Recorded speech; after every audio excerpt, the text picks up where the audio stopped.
test which could be done for 5 minutes or for 2 hours, any time. But it is not very important for your final score. It's mostly for you to estimate how far you are from the getting good grade. But it will count a bit.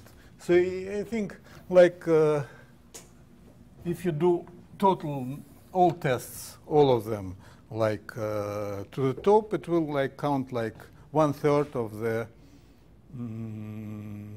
exams. Okay, so today I will do one of the few statements in commutative algebra which is not obvious, in the sense that if you like start proving something, you sit and try to prove it. Most questions of commutative algebra you can do yourself, like. But there is a statement like Cruel Theorem. Cruel Theorem is the following. If you have a Noetherian ring, and then you take ideal,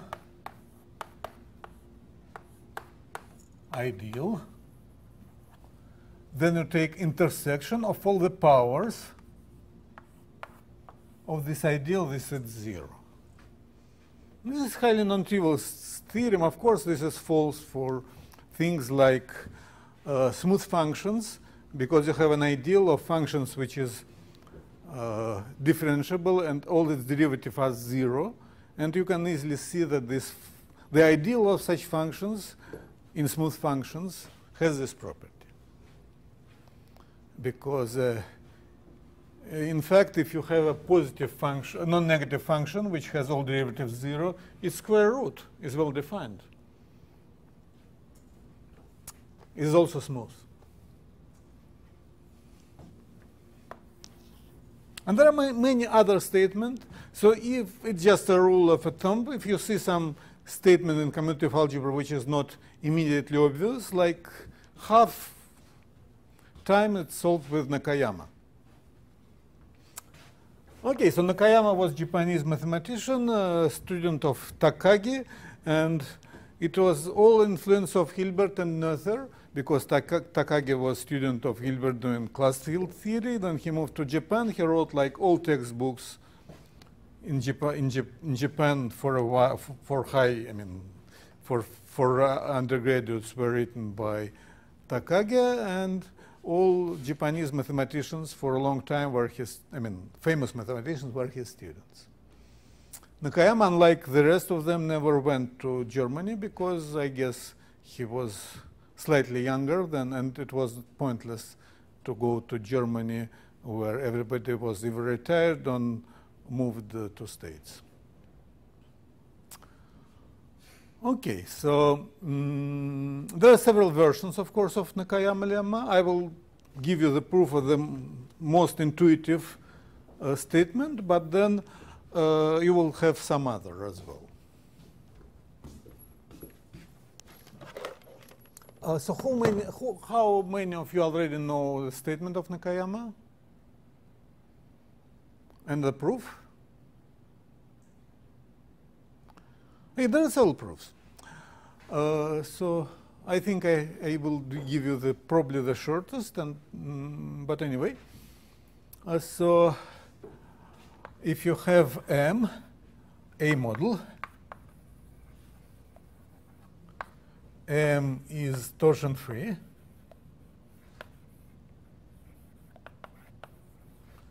if for each A in this A and each M not equal to 0, AM, and of course A not equal to 0,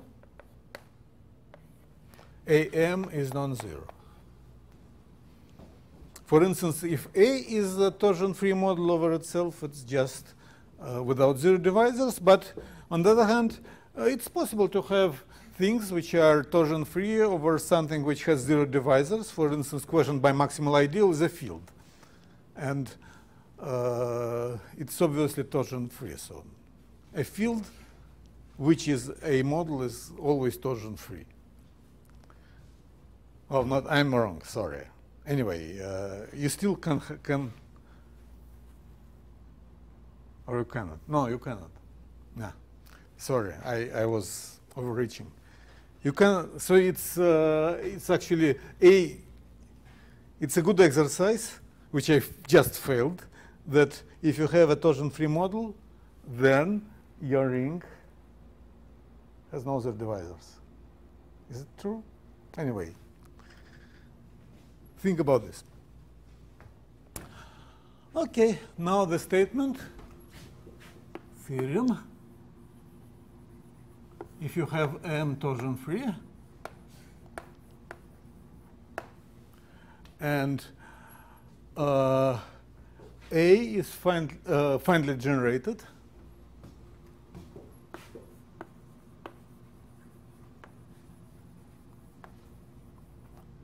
over A. Do we want A to be, well, it's wrong there. It should be Noetherian.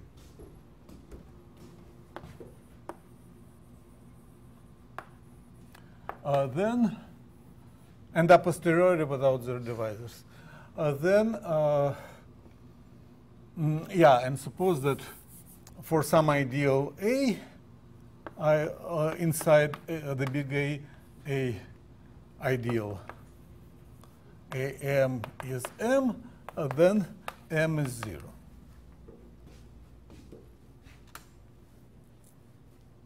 Yeah, here it is Noetherian. Okay, so let's prove it.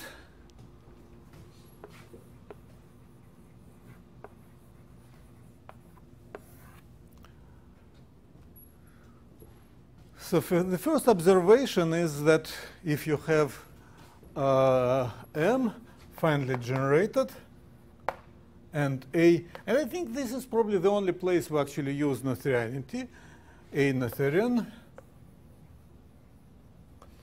then endomorphisms over A of M is also finitely generated A model. Can you prove it? Anyone? Should be hard.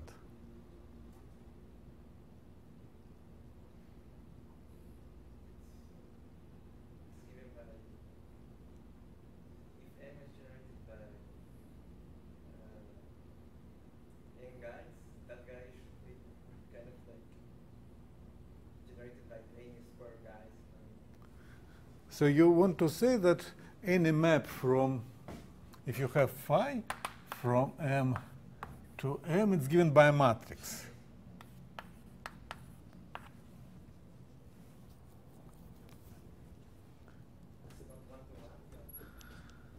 Yeah, so, but you're right. So what do you mean is that, okay, let's take free model AN goes to AN, and it's surjectively mapped to M. Then you have any, obviously, any endomorphism of this model is given by a matrix. Then you have endomorphism of this, and this should give you that. This sort of implicitly uses the following observation, which I'm not sure actually is true. If I'm understanding you right, AN to AN, surjectively mapped to a home from M to M. The first, it's not really mapped here. There's no such map because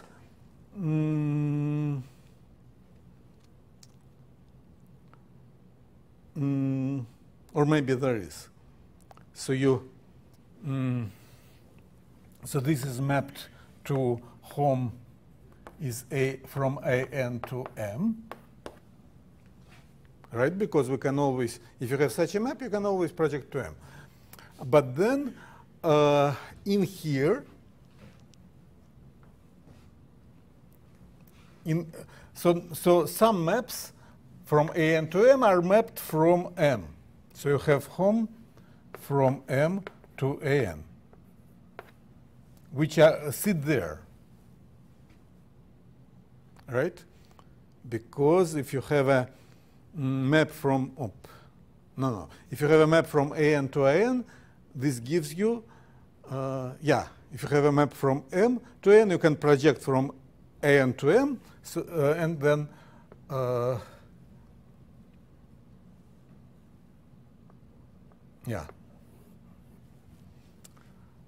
So you have this map and you have this map. And of course you have a map from here to there. So you mean that you can, you claim that this is surjective. Is it actually surjective?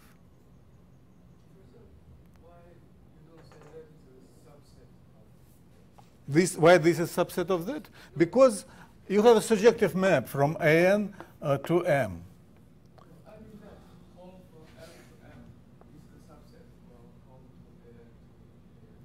This is subset? No, it's not subset. This is, you have a projection from here to there because you can take a composition with your, so you have, if you have a map from here to here, you can just take composition from with them. So this is not subset of that. This is a map.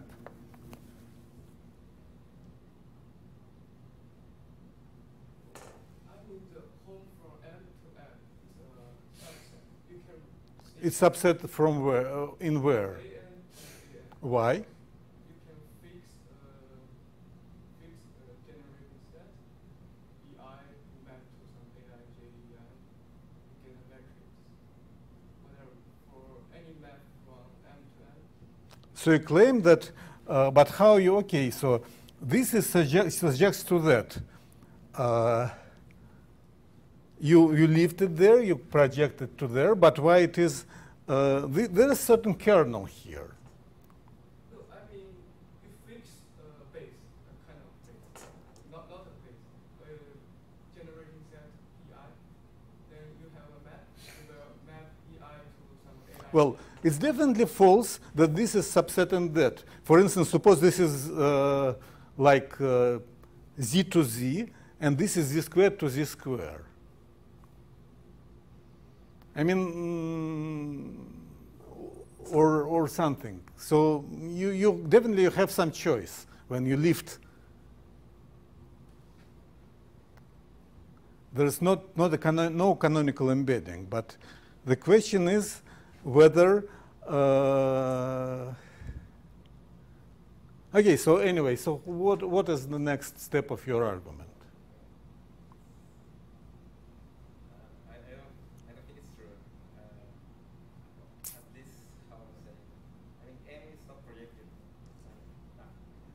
No, just any model.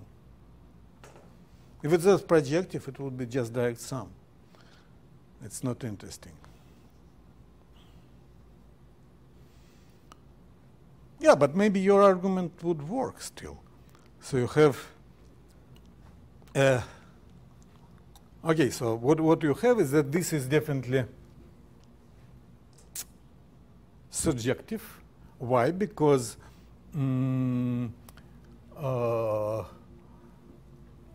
because if you have some, maybe it's not actually. Is it surjective?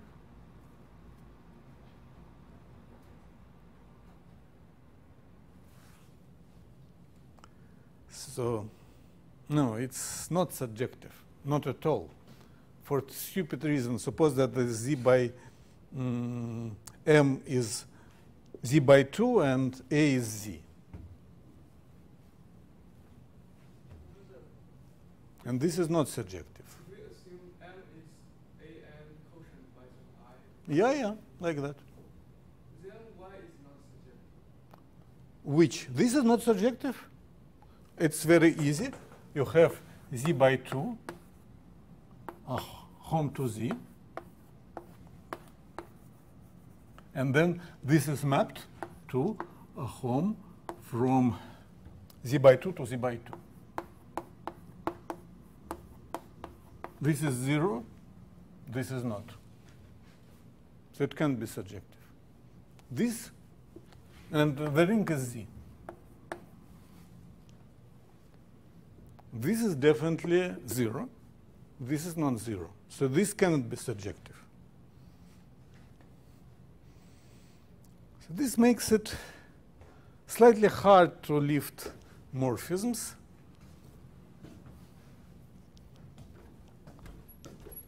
So maybe I should give you my own way of doing this.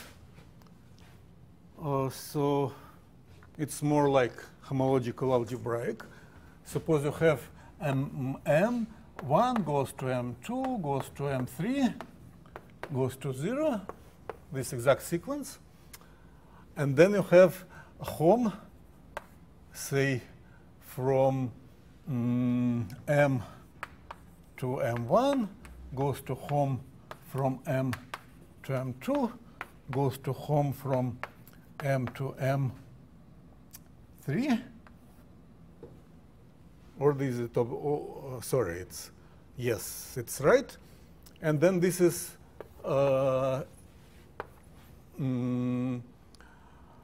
right, left exact. This is something we have discussed. Okay, so now let's use induction. Suppose that this and this, we know that they are already finally generated. Then this guy is also finally generated because sub-models of this are finally generated, and this is extension of its image here and this. And we know that extension of finally generated is finally generated. Now let's, as a step of induction, I would use the number of generators. Do you have questions? Please ask. So the idea that we obtain an exact sequence from home from M to M1, from M to M2, and home from M to image. So let's call this map phi, and then you obtain exact sequence from here to image of phi to 0. This will be an exact sequence. This, if you use induction, I will explain how you will use induction. This is finally generated, this is finally generated. Extension of finally generated is finally generated. We have done that when we discussed the Noetherian rings. So if you have an exact sequence of models, these guys are finally generated, you just choose a number of elements which are mapped to these generators of that, and you add generators of this. This would give you generators of the interior subset. Now we use induction by the number of generators. So suppose we already know that all generators up to n minus, if the number of generators up to n minus 1 is, and we are proven that home from M to M prime is finally generated, and we are doing induction on the number of generators in M prime. So you can always pick one generator, and this gives you from cyclic model. This is just something which is generated by the first generator, goes to M prime, and this goes to quotient. M prime quotient by E, by this cyclic model. This is one generator, this is n minus 1 generators, this is n generators. So if you have such an exact sequence, you plug it here, you obtain finally generatedness of this interior part, except that this is the step of induction. You need the basis of induction, which is home from finally generators of home from M to cyclic to A by I.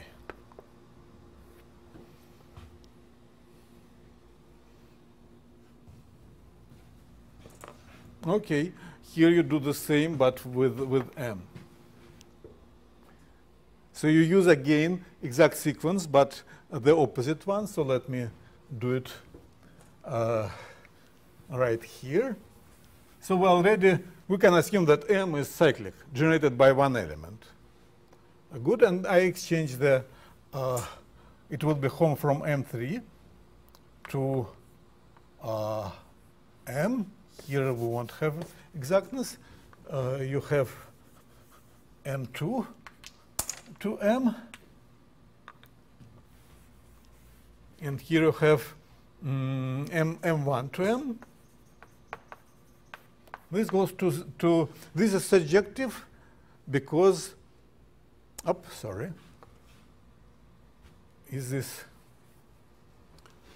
so from which side is it exact? Who can tell me? From this? Left? Left. Good.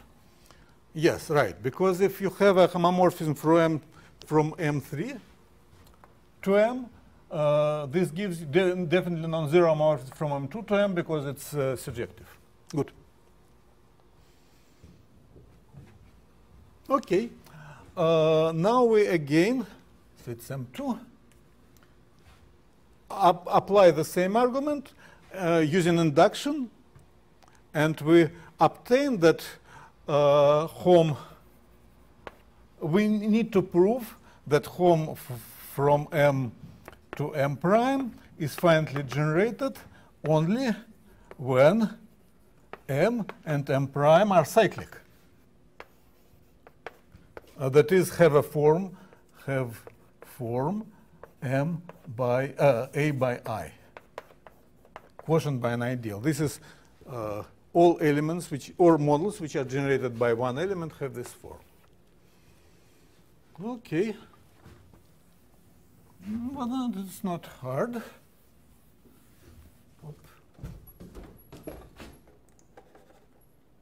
this the basis of induction? Yeah, this is the basis of induction. Now we're interested in home from A quotient by one ideal to A quotient by another ideal. Well, this is cyclic model. It's generated by one element. So we need to embed this one element inside A by J. This is finitely generated as a model. Well, this is just, in fact, this is just one. I mean, this has one generator. So we are interested in, so this is just, such maps are, I mean, it's again cyclic submodel.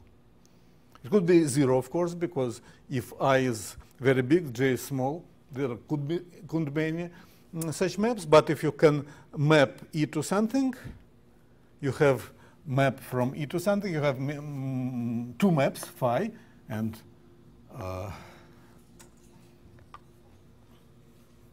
anyway, so this is, in fact, this is, so from which side we can, again, this is, you can use the same approach, in fact. This is probably the easiest. You have an exact sequence. I goes to A by I, goes to A by I.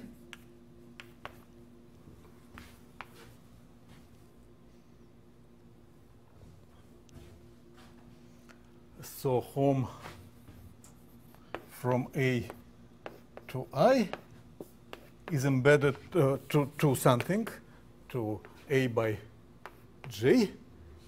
This is embedded to home from A by I, from home to A by J. This is definitely finitely generated because it's A by J. And this is a submodel. So the homomorphism of cyclic models are definitely finitely generated, and then you can reduce everything to homomorphism of cyclic models, as I explained, by using induction on rank and exact sequences. This is standard approach. This is how you do all this. I'm sure there is easier tricks to do it, but this is straightforward. Every time you, I mean, this is how you prove, for instance, the Noether theorem. Every time you need to prove something about finitely generatedness, you just use, or you just use the homological methods. Extensions, you induction by the numbers of generators, and in the end you obtain that you need to prove it only for cyclic models, and for cyclic, for instance, you can use this kind of approach. Was that clear? Good. Okay, this was step 1. And now step 2. Step 2. We consider phi inside and homomorphism. It is an algebra, right? And you can consider subalgebra here generated by this phi. This is subring generated by, this is a subring, so it's subring over A generated by a phi. Okay, it's a submodel, so it's finitely generated. So A of phi, finitely generated, and we have already seen that for such algebra, we always have phi n is equal to sum from I equals 0 to n minus 1 a I phi power I. This is because we start, we just take 1, then we add phi square, and so on. This sequence has to stabilize by Noetherianity. But then this means that at some point phi n would be possible to express through the rest. So phi is a root of monic polynomial. This is something we did last time a lot. So phi is a root of monic polynomial. Okay, step 3.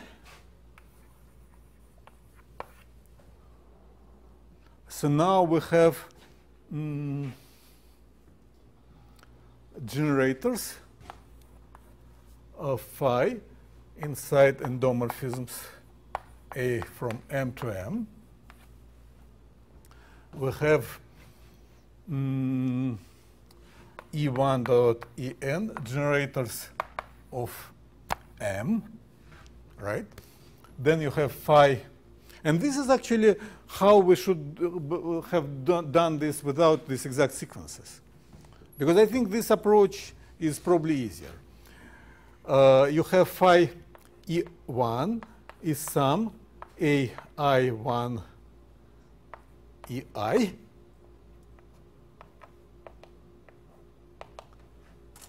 Phi of E2 is sum AI2 EI, and so on. You see, in fact, you should have elementary matrices. The problem is that you don't. You can't define elementary matrix because phi of EI cannot be like, you can't have phi of E1 is E1 and the rest are 0. This won't work because, I mean, this is not a free model. So you cannot expect that you could have a matrix which is given values on one generators and whatever on another. So it's, I still think this is possible to do it, but I don't see immediately how. Anyway, so you have this matrix. Matrix we do have, definitely. So Aij, the matrix of operator phi. It makes sense. It's not unique, because this decomposition is not defined uniquely. But the matrix definitely exists. Okay, the important thing that well, you have this thing called characteristic polynomial. Characteristic polynomial of phi, it's not uniquely defined, of course, over A is determinant of identity times T minus this matrix.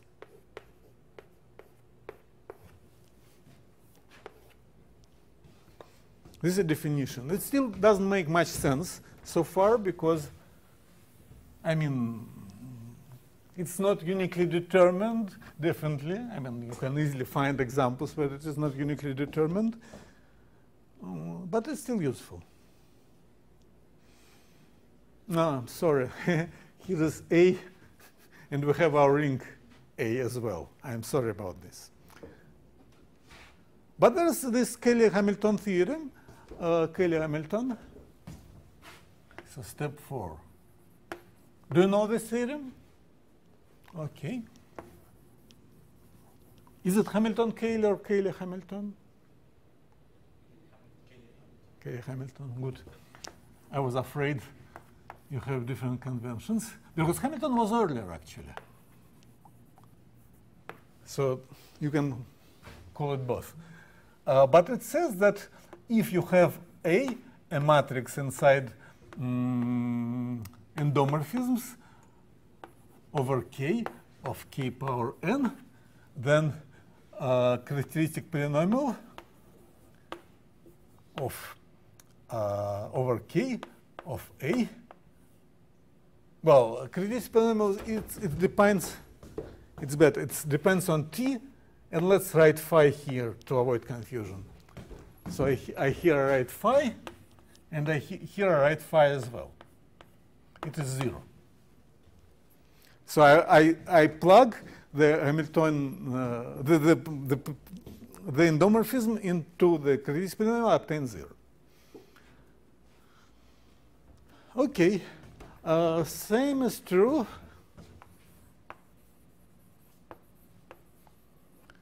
for any ring R without 0 divisors, and so it's phi now. Phi inside endomorphisms of Rn over R. This is because if you multiply endomorphisms like by the fraction field, because endomorphisms over R of Rn are embedded into endomorphisms over K of Kn, where K is just fraction field.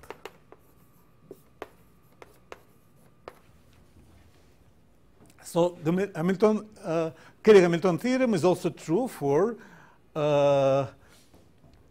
free models over any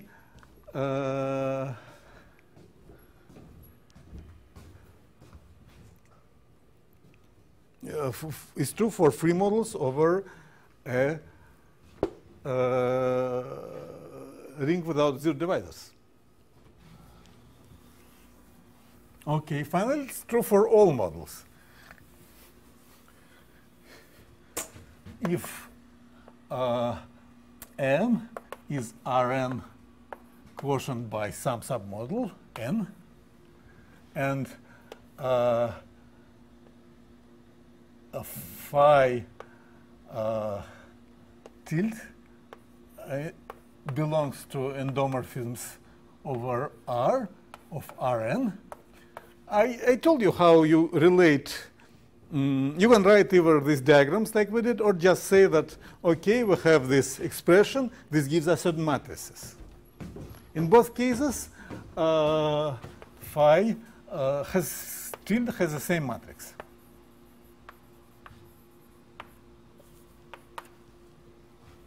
Then you plug. We know that if you plug a characteristic polynomial of phi tilde into phi tilde, this will be 0. And this is a matrix. It can be obtained by multiplying this matrix either upstairs on Rn or downstairs on M. Not all matrices are liftable, but some are, and we start with a matrix which is already lifted. So we have here we have a matrix like phi. We have a polynomial, any polynomial of phi. We lift it, obtain phi tilde, and then we have polynomial p of phi tilde. And obviously, this is mapped to there, this is mapped to there. Mapped in this strange sense that you have a homomorphisms from M to, yeah, all right, from Rn to M are mapped into homomorphisms from, well, anyway. As correspondence of matrix, this is clear, and then you can write these diagrams in your free time. Okay, and then if something is 0 there, it's 0 there.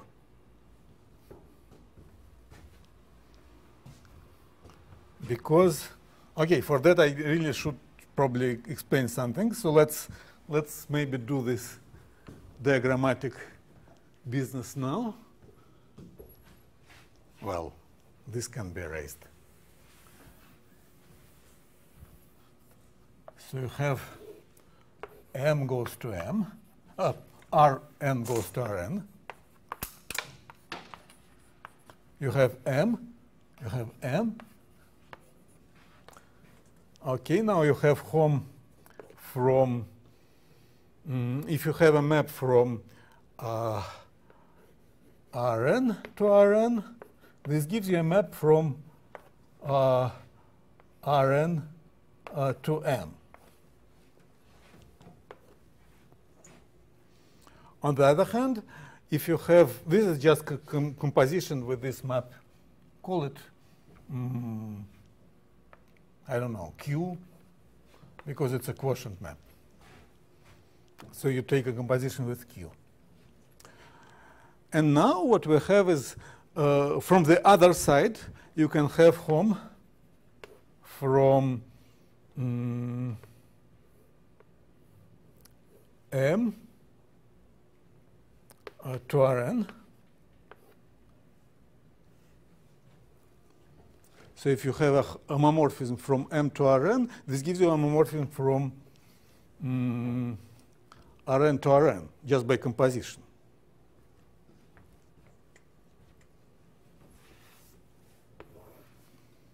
Okay, now we can repeat the same business. There's a map from this to home from M to N. And there is a map from here. So this is a map from here, and there is a map from here again, home from M to N.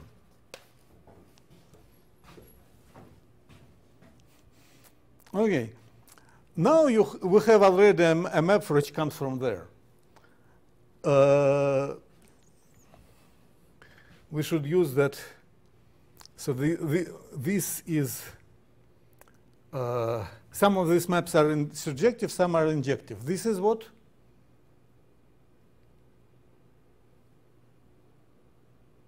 Anyone? So this is a map obtained by composition with Rn.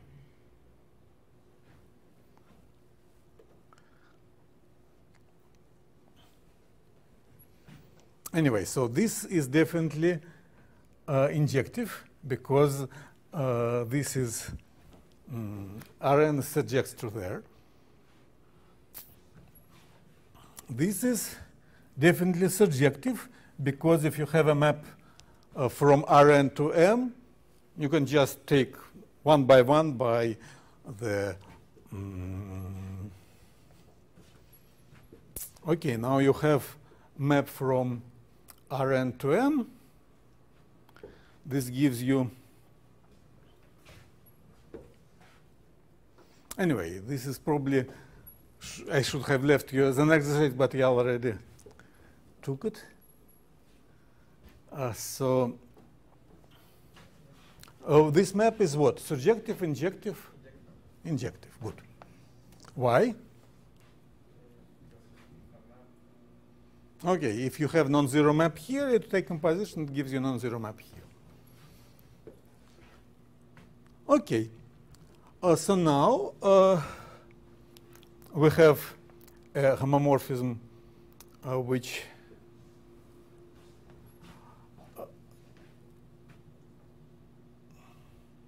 well, we have now our Cayley-Hamilton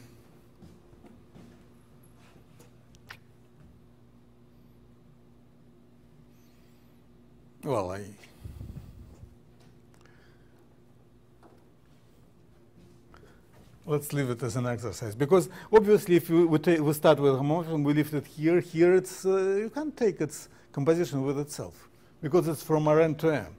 So you have to lift it there. This embedding, this is surjective, and then I have to check that composition here is compatible with composition there. This remains as an exercise, and well, it's just matrix multiplication, in fact. So if you have homomorphism from here, which has this form, you matrix multiply it. You can do the matrix multiplication like you always do. And this means that if you have a matrix which comes from here by this strange procedure, you can multiply it there, obtaining this, and you can multiply it there, obtaining the usual matrix multiplication. And it's compatible. So if you have a Cayley-Hamilton theorem here, you start with a margin, you use it here. This is embedding. This is surjective. So there's no way it can be 0 here and non-zero there. If it's 0 here, you put it there, and it is equal to the one which is obtained from there, and this is injective.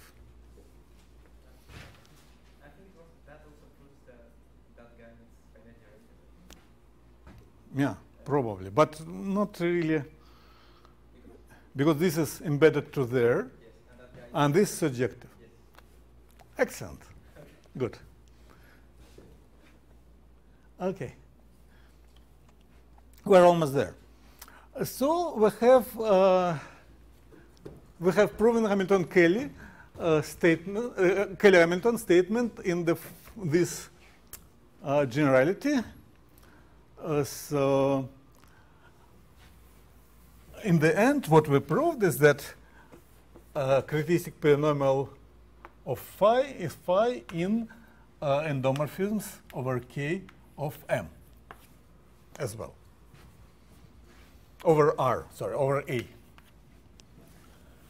Okay, now let's, we're almost there, so step 5. So we can apply that to identity. Of course, identity has the matrix which is identity, but not only, because we have complete freedom in choosing the matrix. Suppose that A, you have an ideal A, ideal, and then you have, it's better to write it like that, this is fracture Gothic A. If you have A M is equal to M, this means that all generators I can be expressed as AI is equal to some Aij EJ, EI is Aij EJ, where Aij belongs to our ideal, right? This is by definition. But then this means that identity is expressed by a matrix Aij, which with coefficients in the ideal A. And now we're really done, because in particular this means that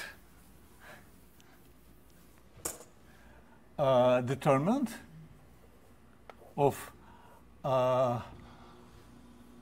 identity T minus identity is equal. So I take T equal 1. So this is equal, of course, it's characteristic polynomial, but if we take T equal 1, this will be 0. On the other hand, identity is, so this is determinant of Aij minus identity. Sorry, identity minus Aij. So here I substitute Aij instead of identity, and this is the regular identity. There are two ways of represent identity and the morphism by a matrix. But this is then this gives that 1 is equal to sum of some coefficients ai. This 1 minus identity is equal to 0.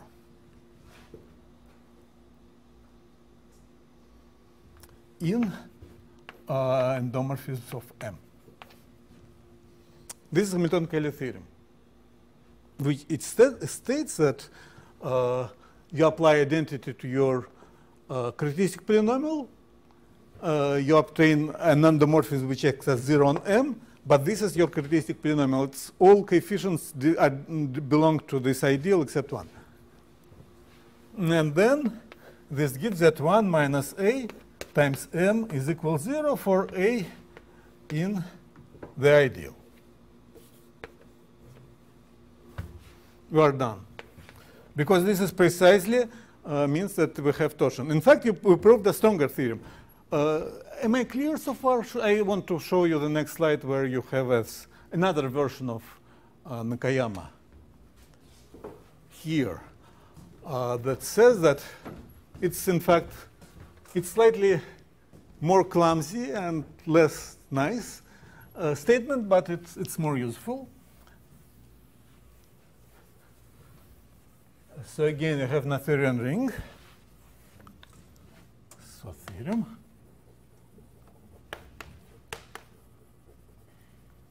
You have A Noetherian. You have M a model. You assume that an ideal A inside A is ideal. You have A M is equal to M. Then there exists A in your ideal such that 1 minus or plus minus, here it is somehow plus, doesn't matter, plus A times M is equal 0. Good. I will use this very soon. But before I'm done, let me prove you the Cruel theorem, which is now just one line. So Cruel. We take intersection of I(n) for all n. And this is this ideal, but this is also a model. It's inside A, and it has the property trivially I. Let's call it M. So this is M. I(m) is equal to M. This means that unless you have zero divisors, if M is non-zero, A has no zero divisors, then by applying this theorem, we obtain what 1 plus A is equal to 0 for some non-zero, obviously, A inside the ideal, or the ideal I. Can be. But of course, you have these guys in non-Noetherian rings. So Noetherianity is really crucial, and it is used where you write your matrices. You need finely generatedness for that. For instance, you can easily see that if you have a continuous a positive function on R, non-negative function, then you can, any root, like square root, for instance, of this function is also continuous. So this function is nth power of continuous function. So this means that actually if you have a function which is has zero somewhere, so it belongs to, you just take an ideal, say, generated by positive, just take an ideal generated by positive functions which f non-negative, f of 0 is equal 0. You take the ideal generated by these functions. Any such function is big power of anything, so any power of this ideal is equal to itself. So it's definitely counterexample to rule for. Okay, do you have any questions, comments? So before I'm done, let me give you another application of NKM, which is the most important application, in fact. It's really something you do every like 5 minutes. You do either commutative algebra or algebraic geometry. For that, of course, I need to define local rings. So definition, a local ring if A has only one maximal ideal. I remind you that you can't avoid having maximal ideals. There's always ones by this argument with Zorn lemma. In fact, I think it was Zorn invented Zorn lemma precisely for existence, to prove existence of maximal ideals. He was algebraist. He was a student of M. Noether. Okay. For instance, for fields. Fields have only one maximal ideal, which is 0. So there are definitely local rings, but not all of them are fields. So example, well, this is not example, this is construction. You have A, inside you have prime ideal P.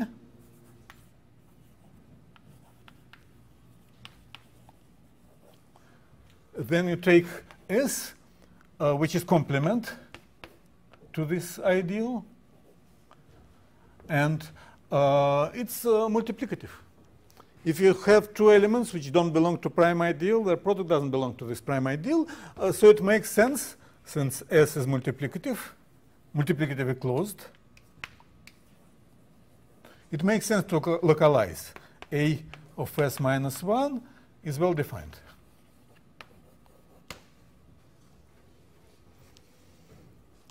Okay, and I claim that this local ring is local. Because, well, each S which doesn't belong to this ideal P, each X which doesn't belong to P is invertible. And of course, P is an ideal. And so it's P maximum. And if you have some other maximal ideal that then it is contained under P, or it's everything, so it's not a maximal ideal. Then the maximal ideal is unique. Okay. So now the important statement is that, but let's continue after the break. So you have a break until 14:36. Oh, 34. 5 minutes. Continue. So I will give you an application of Nakayama, which is like one of the main applications. You have now local ring.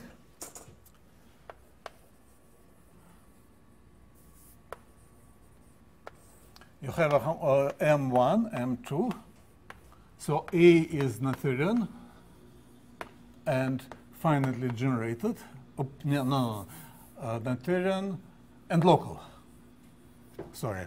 And 1 and 2 are A models which are finitely generated.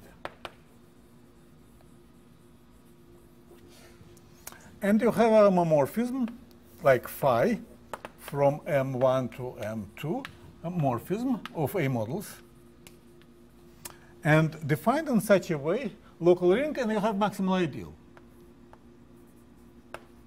which is unique. And phi from M1 quotient by maximal ideal to M2 quotient by maximal ideal is surjective. Then phi is surjective.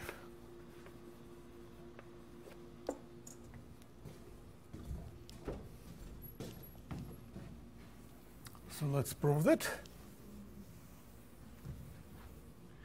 It's not extremely complicated, but it's really important. So I will.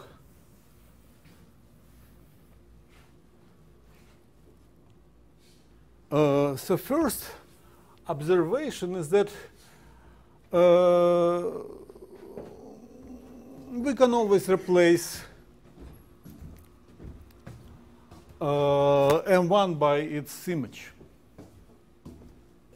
So can always assume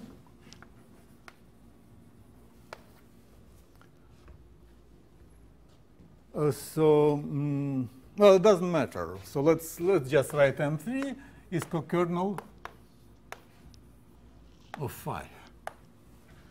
But I really think of M as a submodel. I'm not sure I've used it, but at least I intuitively should think of it as a submodel, because you can always replace.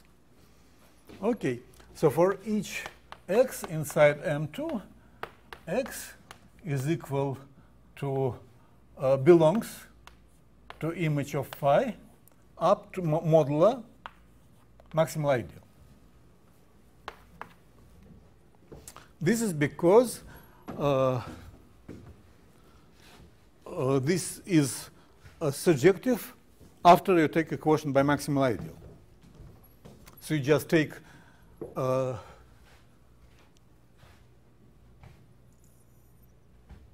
you can always take take its image, divide. You take its image in M2. You notice that up to the maximal ideal, it belongs to M1. So can always add an element of maximal ideal so that it belongs to image of phi. And this implies that M3 is maximal ideal times M3.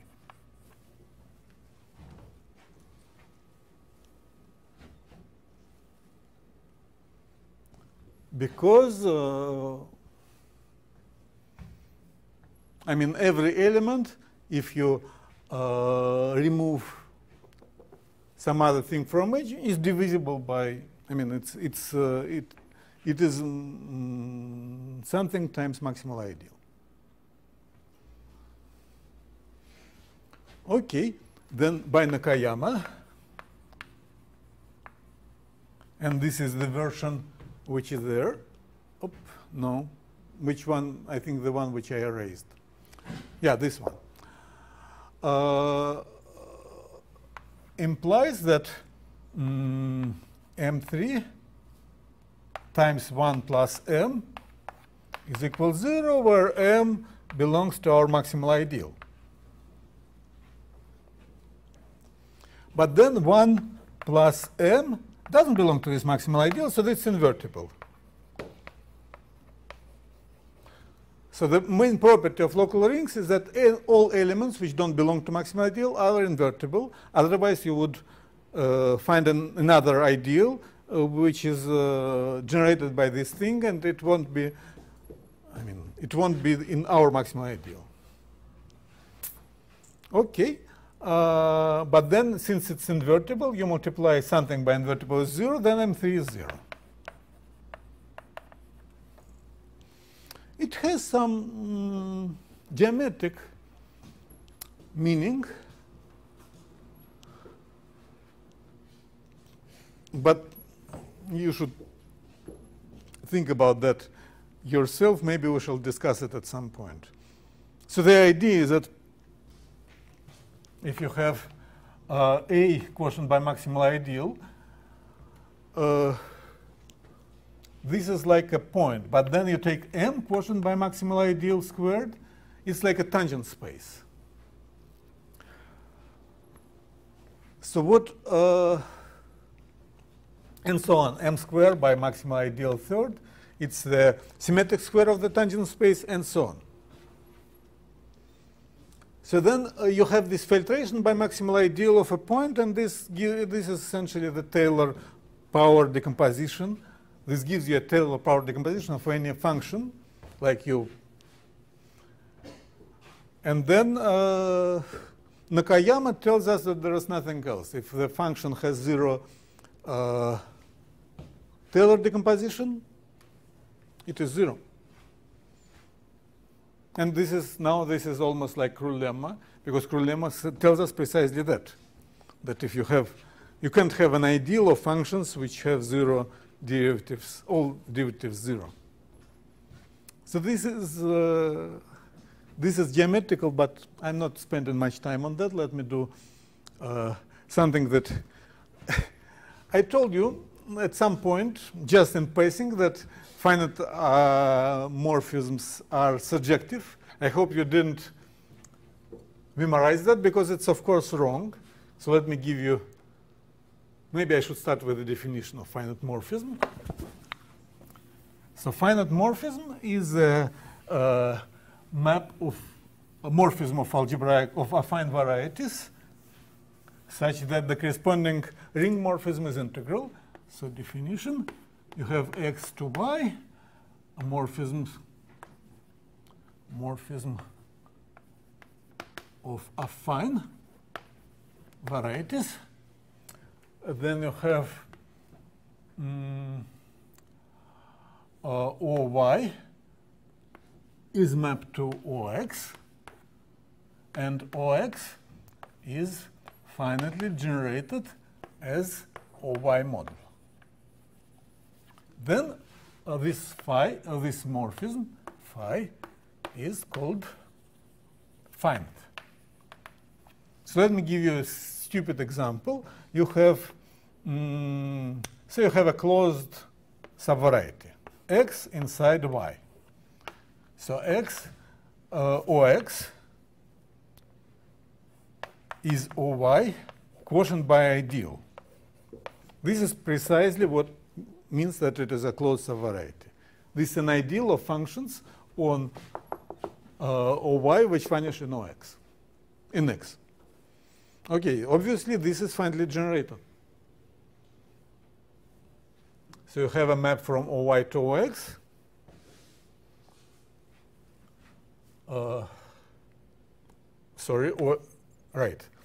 From OY to OX. It's just a quotient by an ideal. Now OX is just generated by unit. It's clearly finitely generated. Okay. And this is not a surjective map. So surjectivity on points is non-trivial. And in fact, this is still true. But you have to work to prove it, and you have to add more assumptions. So theorem, if you have f from x to y dominant, I remind you that dominant means that the corresponding ring map is injective, or that the image is Zariski dense. And finite, then f is surjective on points. On points. So we'll again work on the same assumptions. So x and y are fine varieties. So let's prove it. First, I'm assuming they're irreducible. It doesn't matter. I mean, suppose they're not irreducible. Then you just restrict yourself to each component, and we have already discussed that if you have a component here, its preimage is a component there. So you have you restrict your maps to components, and components are quotients, like that. So if something is finite, its quotient is also finite by an ideal. So you can always prove it only for irreducible varieties. So step 1, assume x and y irreducible. If not, you just restrict. You take a irreducible component here, you take its image, its irreducible component.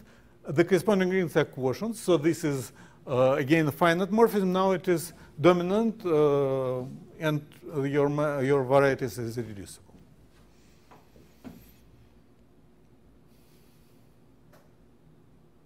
Yeah.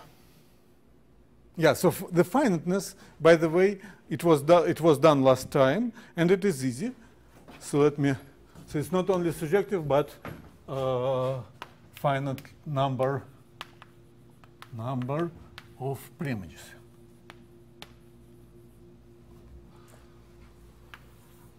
And for finite number of preimages, you just we apply the stuff we have already learned. So you take proof, x goes to y, you have point y here, then phi minus 1 of y is spectrum of the ring, or x multiplied over oy with oy quotient by maximal ideal. This is something we have already done, and we should take a quotient by nil radical. This is something we have, it was in lecture, I don't know, 8 maybe, probably 8. Okay, but this is this ring. This is, first, this is maximal ideal. We know that quotient by maximal ideal in geometric situation is C. So this is finitely generated ring over C. No nil radical, no nilpotence. It's a direct sum of fields, of C. Because it's finite extensions of C, they are C. Okay, finitely many, right? We have proven this. We proved that in each Artinian ring there is finitely many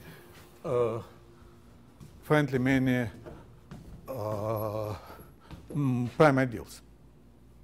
We did it by counting the unipotence, idempotence. Okay. Now I'm proving this theorem. Let's do it.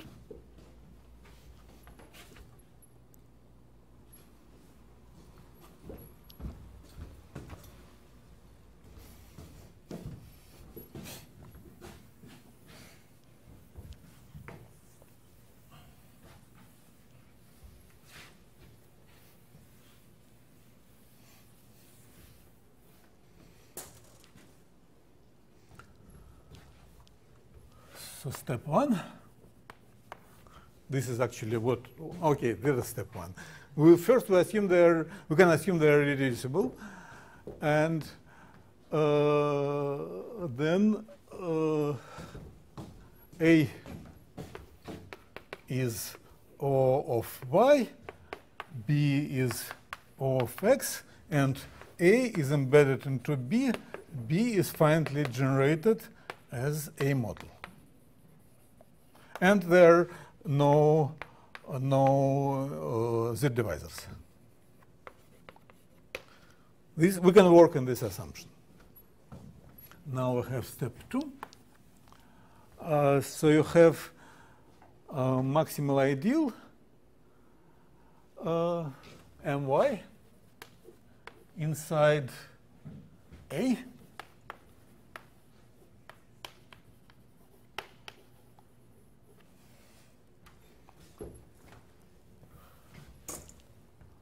And then you have maximal ideal of y inside the big Y. then myb is not equal to b.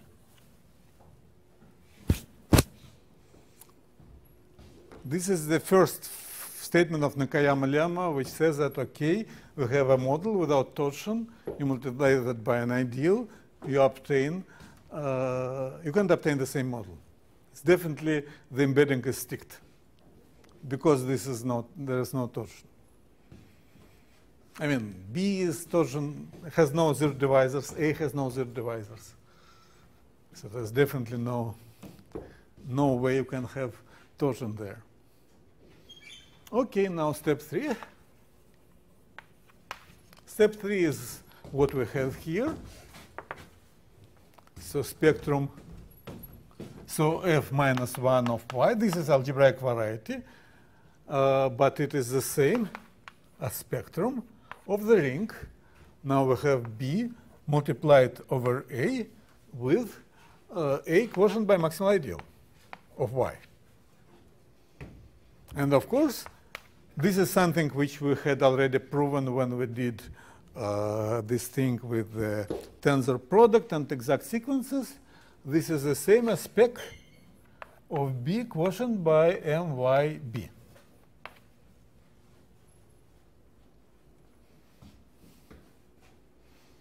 Okay, and this is non-zero.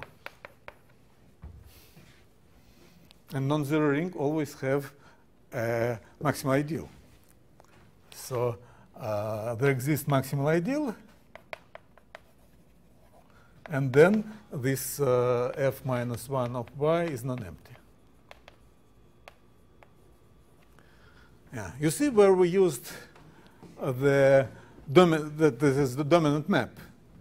We used it to have essentially to apply all our machinery, but the most importantly to apply this thing with Artinian rings. So yeah, and of course to do this. Okay, we had this very clumsy and very roundabout way with the when we did the Kelly-Hamilton theorem, and there is a reason for that. So of course people usually ignore that. They just write, okay, we have this matrix, then it's they don't explain what goes on. And to explain what goes on, you really have to reprove Kelly-Hamilton theorem in that setup. And then you will have it for free. So let me explain how it is done.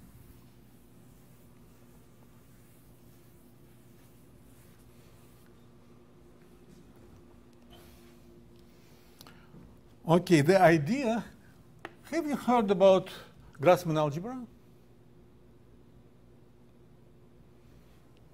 Okay, so what you can do is you can, for instance, take A times A, and there is a symmetric group acting that.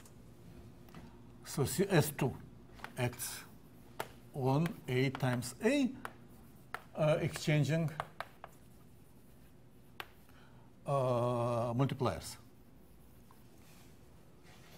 Then you have A times A is equal to sim square, which is just symmetric part of the tensors, and plus what is called alternating part. This is x times y plus y times x, and this is x times y minus y times x. This is antisymmetric, this is symmetric. If you try to do that in for S3, you will immediately find that this is not entirely true. So a third power is not sim2 of A plus sim3 of A plus something. But you can still define symmetric and antisymmetric part, but then there will be something else.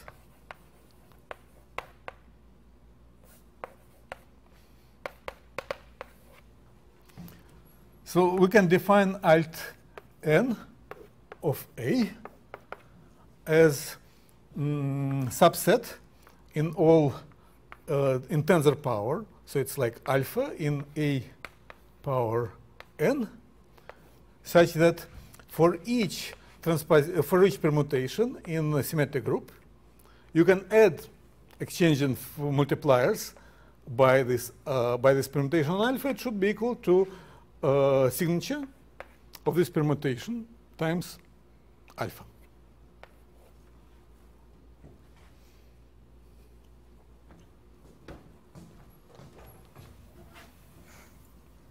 This is antisymmetric tensors. Of course, you can do the same with symmetric tensors. It will give you like something similar to polynomial algebra. But now I'm interested more in antisymmetric. Okay, now let's do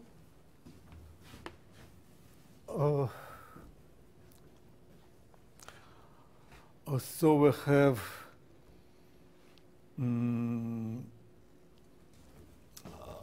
have a projection from A power n to this alternating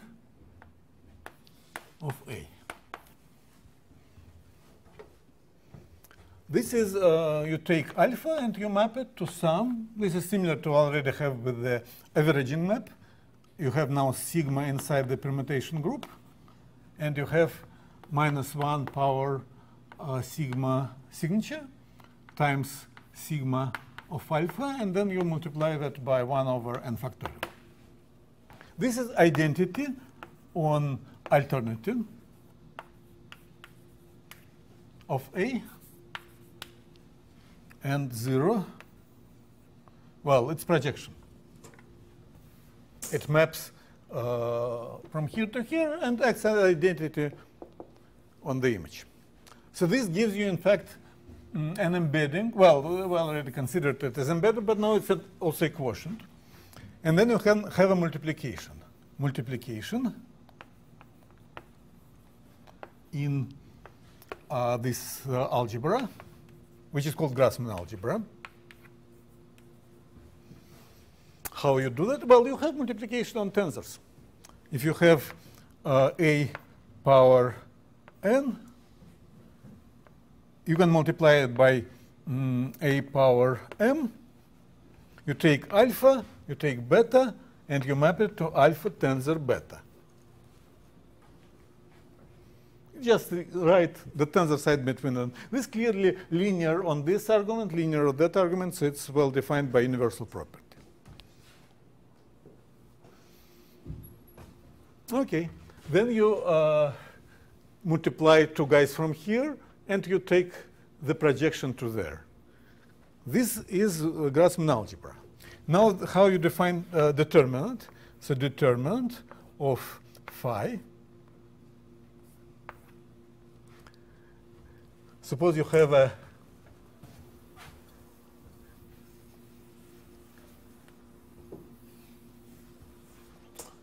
phi, say from submodel. Well, just take from Rn to Rn, from An to An. The important thing that then the top power is in fact lambda, in fact A. This is a non-canonical isomorphism, An.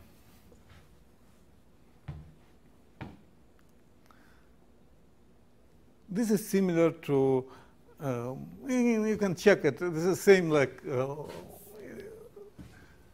so this volume, if this is now field, this is just volume elements. And then determinant of phi is just phi restricted to this lambda n of A.